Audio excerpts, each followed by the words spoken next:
Bonjour à toutes et bienvenue dans cette nouvelle vidéo couture. Aujourd'hui on va coudre une robe d'automne-hiver à partir d'un patron qui serait plutôt orienté printemps-été. Et pour cela on va utiliser un patron de chez Atelier Berny qui sponsorise cette vidéo, merci beaucoup. La créatrice est trop sympa, on s'est envoyé des petits vocals et vous savez des fois juste à la voix de quelqu'un et sa façon de s'exprimer vous savez que ça va bien se passer. Elle c'est vraiment, je pense qu'on pourrait être copines dans la vie. En fait elle a lancé sa marque assez récemment. De base, Atelier Berny, elle réalisait des vêtements finis. Elle vendait des vêtements qu'elle cousait elle-même. Tout ça dans un style très féminin, un peu rétro. Et en fait par le côté fait main, atelier, tout ça, elle était quand même assez proche de la communauté couture et on a commencé à lui demander les patrons des vêtements qu'elle vendait. Du coup en parallèle elle a commencé à les vendre et en fait elle a été totalement séduite par la communauté couture, tout ce qui va avec. C'est une activité qui a fini par supplanter sa création de vêtements qu'elle vendait en tant que produit fini. Et du coup maintenant elle ne commercialise que des patrons. Elle essaie d'en sortir un par mois, ce qui est énorme comme travail. Toute l'esthétique de la marque est ultra mignonne et le livret est en couleur. Vous avez des petits conseils de tissu, de taille, de choses comme ça, c'est très bien expliqué. Là vous avez une photo en plus grand du modèle. Donc je vais réaliser la robe Georges, qui fait référence à George Sand, puisqu'en gros tous ces patrons portent le prénom d'une femme iconique ou d'une femme qui lui tient à cœur. D'ailleurs Atelier Berny. Berny c'est la contraction des prénoms de ces deux grands-mères. Trop mignon. Et donc la robe Georges, je suis désolée, je crois que vous avez l'ombre de mon trépied. Comment on peut se mettre? Là ça va mieux je pense. Ce qui me plaît beaucoup c'est que vous voyez les pièces sont d'une seule longueur de haut en bas. Il n'y a pas de couture à la taille. Ce qui fait que sur le patron ça donne des pièces qui sont très en ondulation comme ça, qui vont bien suivre les courbes du corps et ça fait une ligne qui est toute droite, ça affine et ça vous grandit aussi. Et le petit détail qui m'a décidé c'est ici, vous voyez sur le col vous pouvez avoir des petits rabats comme ça au lieu d'avoir juste un col V.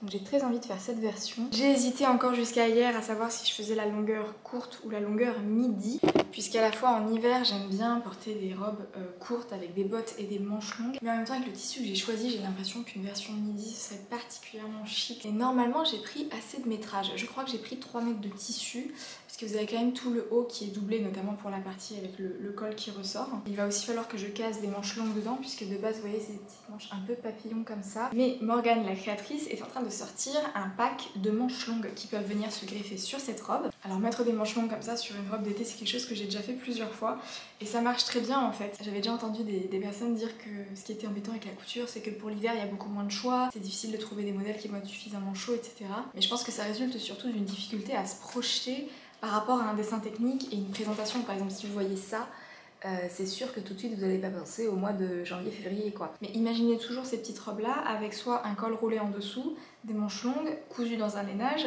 vous êtes en plein hiver. Hein. Donc là c'est ce que nous allons faire, d'autant que le haut est doublé. Donc si vous doublez ça, je sais pas, dans une flanelle bien chaude, vous n'allez pas avoir froid et je ne le dirai jamais assez, mais si vous voulez avoir chaud en hiver, mettez des robes. Je vais tenter de faire la version midi, normalement ça va passer, je vais voir en disposant mes pièces, d'autant que toute la partie doublée je vais pas le faire dans le même tissu. Pour 2 raisons. La première c'est que je voudrais économiser du tissu dans le cas où les manches prendraient beaucoup de place, ce qui est souvent le cas. Et la deuxième c'est que mon tissu c'est ça. Alors je ne sais pas si on verra mais c'est quelque chose de ma foi très épais. On est presque sur un lainage en fait, c'est un aspect un peu tweedé comme ça. Et honnêtement quand j'ai commandé je ne m'attendais pas à recevoir ça. Donc je suis en train de vérifier si la connexion veut bien marcher. Il me semble que c'était marqué crêpe de polyester sur le site, ça vient de chez Mondial Tissu.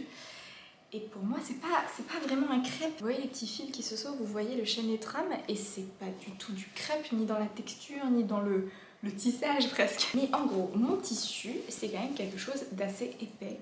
Ce qui n'est pas pour me déplaire, hein. Ça va aller très très bien avec ce que je veux faire. D'ailleurs, ce sera une robe hiver, automne-hiver surtout. On est du coup sur un fond noir et des petites lignes blanches comme ça.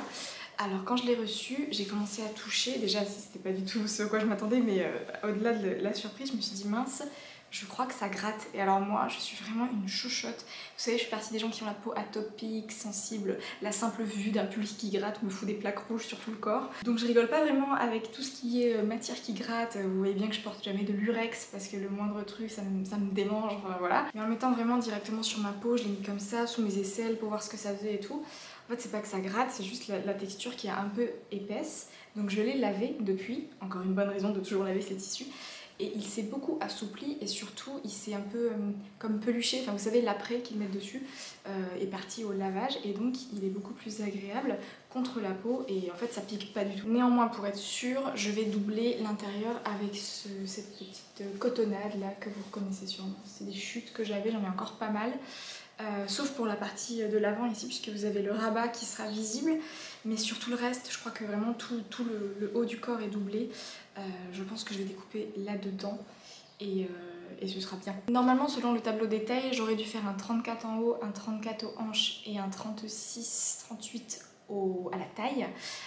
Je vais tout faire en 36 parce que mon tissu est assez épais, donc ça a tendance parfois à réduire la taille du vêtement. Aussi parce que clairement la prise de mesure la plus précise et la plus importante sur cette robe, c'est la taille, donc je veux pas être trop serrée. D'autant que je vais faire la version avec le petit lien dans le dos qui vous permet de bien ajuster comme vous voulez, ça c'est un détail que j'aime beaucoup. Et aussi parce que de toute façon je vais devoir, quoi qu'il arrive, retoucher les découpes princesse qu'il y a à la poitrine en essayant de pas trop dénaturer la forme de la robe puisque c'est prévu pour un bonnet B et C, et clairement je fais un bonnet A, B, donc rien qu'en découpant les pièces sur le patron, j'ai bien vu que la cambrure ici prévue pour la poitrine était très généreuse et très flatteuse pour les personnes qui la remplissent, mais c'est clairement pas mon cas, donc je sais déjà que je vais devoir faire des petites modifications à ce niveau-là.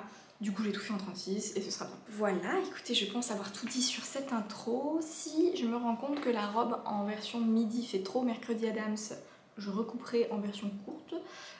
Voilà, je me laisse cette option jusqu'à la fin et on verra. Bon, je confirme, du coup je viens de faire la recherche sur mon ordi et ils disent bien tissu crêpe carreau noir. Pour moi, c'est pas tellement du crêpe. Après, j'aurais dû regarder le grammage et effectivement ils disent 250 grammes par mètre carré. Je sais pas, pour moi 250 c'était moins épais que ça, mais au final je suis très contente, hein, c'est pas le problème. Mais clairement, je savais pas tellement ce que je commandais finalement. Voilà, on va pouvoir commencer avec la découpe du tissu et je suis même pas sûre que les pièces tiennent sur ma petite table ici parce qu'elles sont très longues, donc on va voir ça.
Voilà, toutes mes pièces sont découpées, il me reste de quoi faire mes manches. J'ai essayé de viser assez large en découpant en gros la parementure devant, là, la partie qui dépassera, en deux parties, c'est ce que m'avait conseillé Morgane, au cas où j'étais un peu juste en tissu. Alors bon, là je pense pas être juste en tissu, mais au moins je suis assez large pour faire mes manches dans le bon sens, parce que même si c'est un quadrillage, en fait, vous voyez, dans ce sens-là, c'est plus des rectangles comme ça, enfin on se comprend. La robe ne me semble pas très compliquée à faire, c'est juste qu'il y a beaucoup de pièces. Vous voyez, heureusement elle nous a fait un schéma ici de ce qui se passe au niveau du dos, côté devant, etc.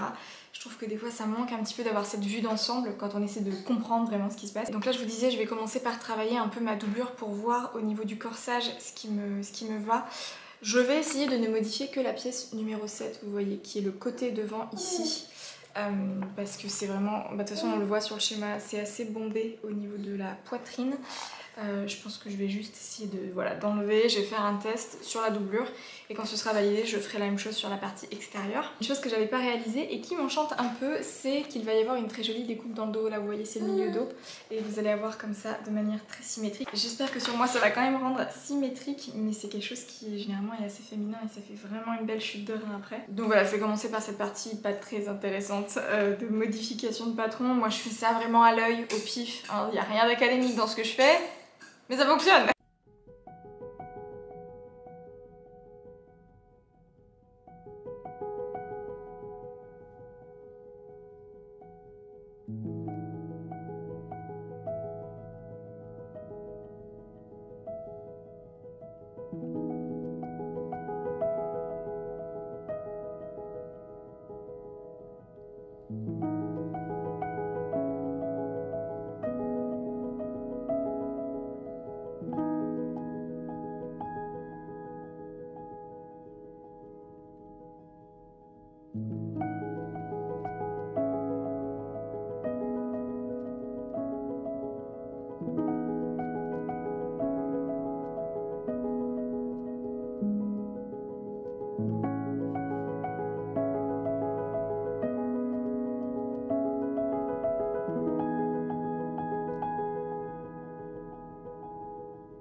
voilà ce que donne ma doublure. Je vous l'ai mis sur l'envers que vous puissiez bien voir les différentes parties. Et sur l'envers, eh bien, ça fait quelque chose comme ça. Le dos est bien plat. Les coutures. Désolée, vous avez Enguerrand qui est surex à côté dans son transat. Je vous montre un peu ce que ça donne, même si j'aurais dû raccrocher les épaules, ça aurait été plus simple. Mais en gros, voilà, vous avez ça, le petit rabat, la parmenture qui descend du coup jusqu'en bas. Alors c'est une parmenture, chose que je ne fais pas habituellement parce que je n'aime pas ça. D'ailleurs Morgane m'a dit, par contre c'est une petite parmenture devant, donc si tu préfères doubler et tout. Mais là ça me gêne pas parce que ça va être maintenu par les boutonnières d'un côté et les boutons de l'autre, donc ça va pas ressortir. Bon du coup j'ai mis des épingles aux épaules pour pouvoir bien vous montrer. Pas trop serré ni trop large. Les emmanchures, tout ça, le dos, ça va être canon. Et j'aime bien l'association des deux, bon personne ne le verra, mais j'aime bien. C'est sympa de savoir qu'à l'intérieur aussi c'est original. Bon ça me plaît déjà beaucoup. J'essaie d'enlever ça sans piquer avec les épingles. J'ai bien aplati mes coutures et là pour le coup j'ai pas besoin de cranter les arrondis puisque ça c'est du tissu un peu natté en fait. Donc c'est assez flex. Et pour préserver la durabilité de mon tissu, je ne vais pas le cranter. D'ailleurs, je vais même faire quelque chose que je ne fais pas habituellement, c'est-à-dire que ça, c'est une doublure. Et normalement, quand j'ai une doublure et qu'elle est surtout enfermée dans le vêtement, c'est-à-dire que ce serait fermé ici au niveau de la taille, je ne finis pas mes coutures, je les laisse à cru comme ça. Je ne les surjette pas, je ne fais pas de points zigzag. Là, vu que mon tissu pourrait avoir tendance à s'effilocher et à se dénatter comme ça, je vais passer un coup de surjeteuse sur tout ça. Et en plus ça, si je ne dis pas de bêtises, dans la logique que j'ai vue, après on vient surjeter le bas de la doublure et elle est comme ça à l'intérieur du vêtement. Donc en fait potentiellement on pourrait soulever et avoir accès aux coutures pas finies, vous voyez. Du coup dans le doute il n'y a pas de doute et je vais juste surjeter tout ça. C'est déjà pas mal pour ce matin, j'avais besoin de me rassurer un peu sur la taille en fait, d'avoir fait un 36 partout. En parlant de ça, du coup vous aurez vu que j'ai découpé à l'œil vraiment le bombé de la poitrine que j'ai ensuite répercuté sur ma pièce numéro 7, donc vous avez le petit morceau ici. Du coup les prochaines fois mon patron sera déjà à ma taille et j'aurai plus besoin de faire cette modification.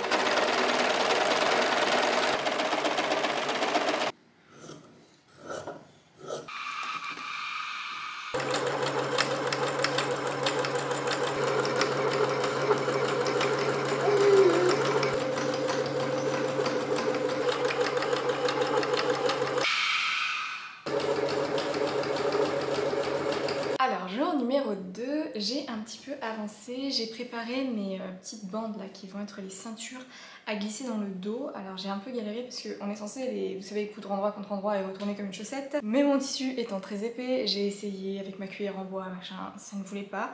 Parce que ça raccroche beaucoup aussi, donc j'ai assemblé un côté, j'ai retourné et ensuite j'ai fait un petit rentré. Ça passe. Et donc elles, je vais venir les coincer, vous voyez, dans le dos là, dans la couture, de chaque côté. Il y a des petits repères sur le patron. Je vais regarder si ça correspond bien à ma taille à moi. Et sinon, comme je l'ai fait pour la doublure, je vais venir assembler tous ces panneaux-ci, qui sont pour le coup beaucoup plus longs, mais dans ce même ordre là. Et comme pour la doublure, je suis venue raboter, vous savez, la partie qui était un peu trop bombée pour la poitrine.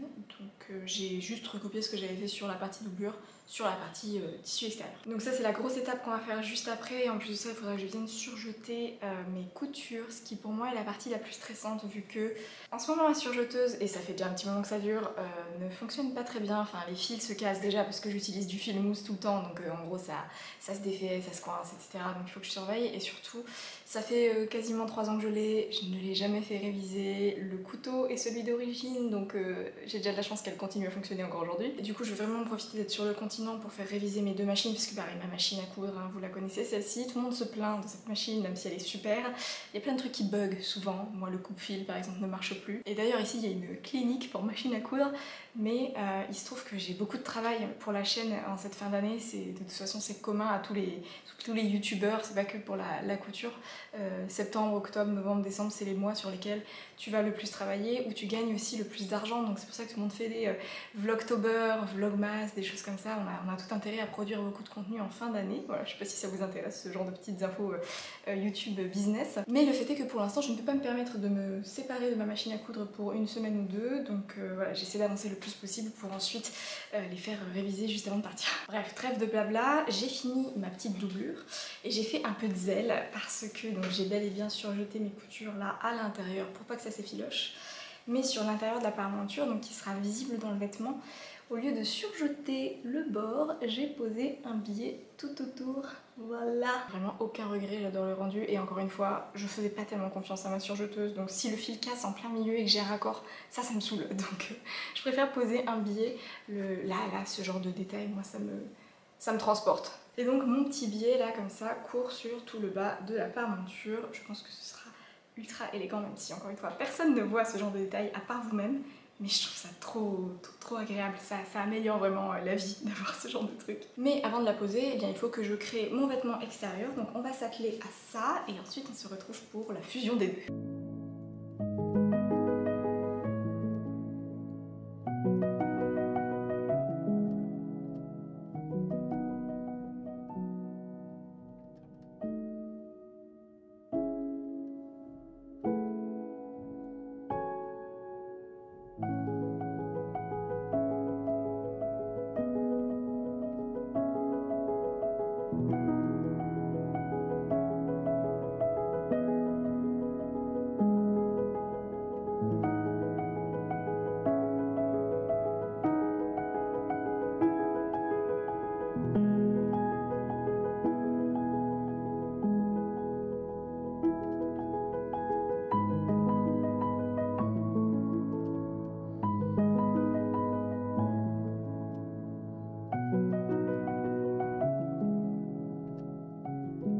Ça y est, ça a pris une éternité de tout surjeter. Je suis sûre que ça a pris 10 secondes à l'écran, mais en vrai c'est très long. Écoutez, la taille ça a l'air d'être bon. J'ai pu l'essayer du coup déjà un peu parce que voilà, j'ai cousu les épaules. Vous avez le dos ici avec les petites tailles là comme ça. Et sur l'avant, voilà, hop, vous avez les surjets. Tout est en courbe, en ondulation et vraiment une fois qu'on le porte, même si tout est imprimé, on devine quand même un petit peu les coutures vu que ça crée des courbes. Et ça a l'air très flatteur pour la silhouette. Et j'ai hâte de voir ce que ça donne là, le petit col replié. Parce que là j'ai essayé mais je me rends pas vraiment compte tant que c'est pas assemblé avec la doublure. Et je pense que ça va faire quelque chose d'un peu moins classique, un peu moins maîtresse d'école que ce que j'imaginais. Donc je suis assez contente. Là vous voyez typiquement sur le côté, vous avez les lignes qui viennent comme ça, qui se rejoignent et ensuite qui repartent dans l'autre sens. Et ça a vraiment un effet comme ça, même visuellement sur vous. Pour finir cette matinée et avoir vraiment toutes les grosses pièces attachées entre elles, je vais coudre endroit contre endroit la doublure sur le tissu extérieur. Donc on va assembler au niveau de l'encolure ici, sur les petits cols. On va juste suivre en fait et on va descendre sur toute la parmenture avant. Ensuite, je pense que je vais quand même tout surjeter, quoique, je ne sais pas. Ouais, si, je vais essayer de surjeter tout l'intérieur là, couper les angles et ensuite on va retourner et je pense que ce sera top.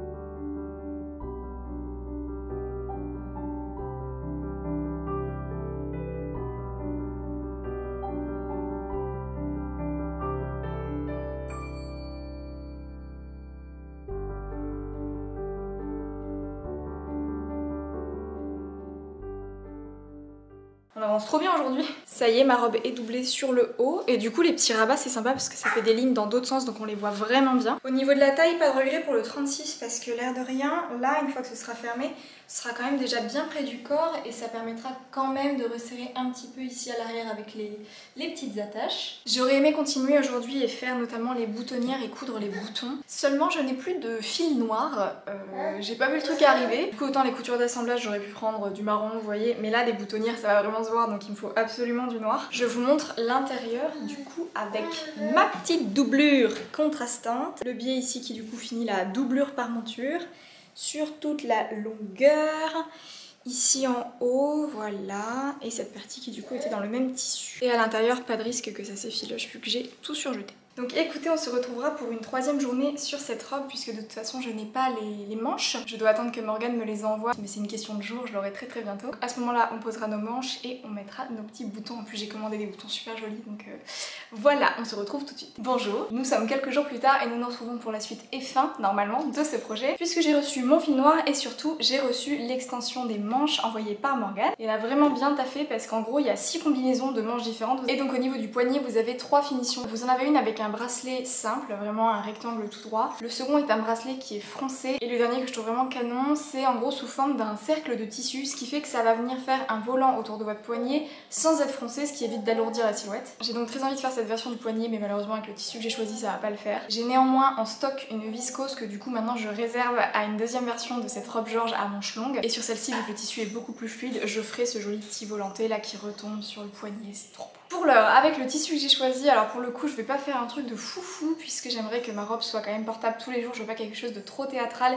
et avec la version un peu longue et le tissu que j'ai choisi, voilà, je pense qu'on va éviter de partir dans des délires.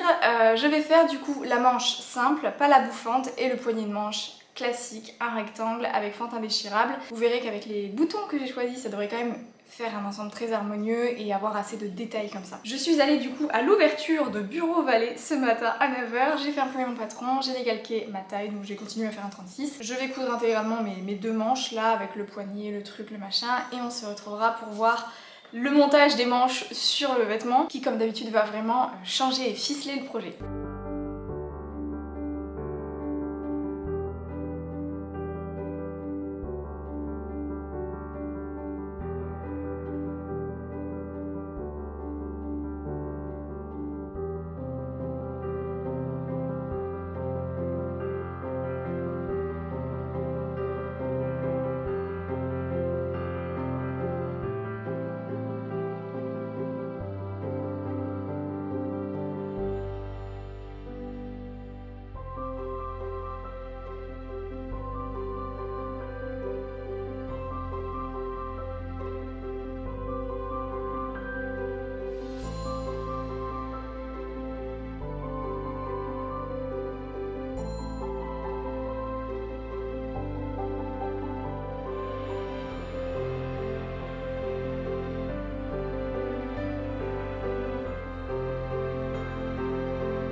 Et voilà, mes deux manches sont prêtes. J'ai même fait la petite boutonnière avec le bouton au niveau du poignet. Je dois dire que j'avais un peu hâte de voir à quoi allaient ressembler les boutons sur ce vêtement. Pour une fois, j'ai trouvé des boutons un peu originaux. Vous voyez, c'est une perle noire comme ça qui est montée sur un petit anneau doré.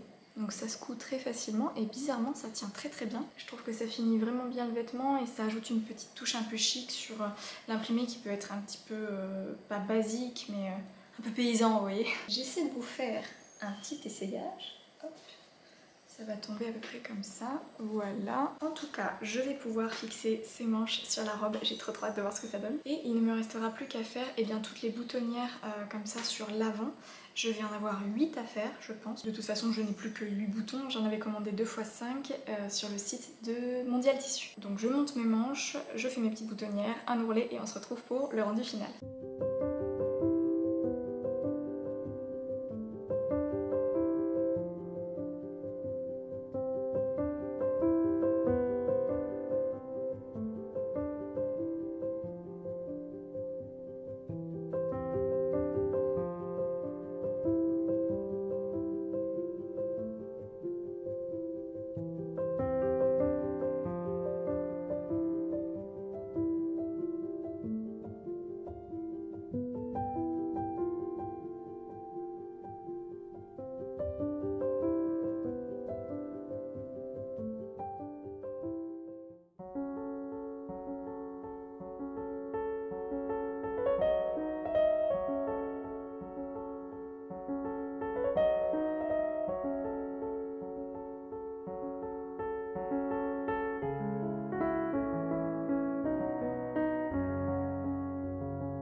donc voilà pour ma robe Georges à manches longues d'Atelier Berny. J'adore l'encolure là, ce décolleté avec le petit repli et au final en version automne-hiver je trouve que ça marche super bien jusqu'à maintenant et c'est normal, on avait surtout vu des versions printemps-été de cette robe et ça a vraiment du sens d'avoir sorti un pack de manches longues pour aller avec. Je regrette pas ma taille 36, honnêtement je suis bien dedans, même à la taille au final il aurait pas fallu moins je pense parce que j'avais peur que ça fasse des 8 comme ça sur l'avant. Les manches tombent vraiment pile bien, je me demande si par confort, surtout pour une robe d'automne-hiver, je rajouterai pas 1 ou 2 cm pour que vraiment ça recouvre bien le poignet comme ça. Et sinon ces panneaux là qui descendent d'un trait jusqu'en bas sans être ceinturés, je trouve que c'est très sympa. J'ai pas voulu faire de petits nœuds à l'arrière, j'ai juste fait un nœud normal qui tombe.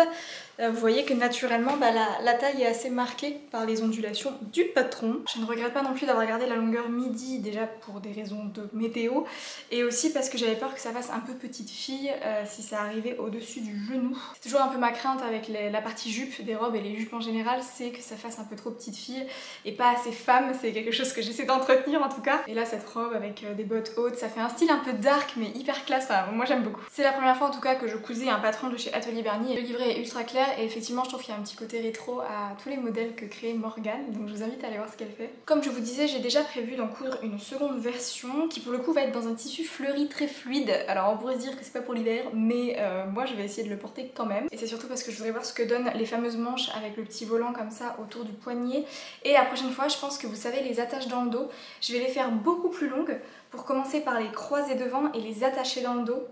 J'ai envie d'essayer, voir ce que ça donne. En tout cas j'aime beaucoup cette robe et je pense déjà à un événement auquel je vais la porter. Normalement vous verrez ça dans un petit Reels sur Instagram. Voilà, je vous laisse. Merci beaucoup à Atelier Berny d'avoir sponsorisé cette vidéo. Je vous retrouve très vite pour une prochaine. D'ici là, prenez soin de vous. Ciao ciao.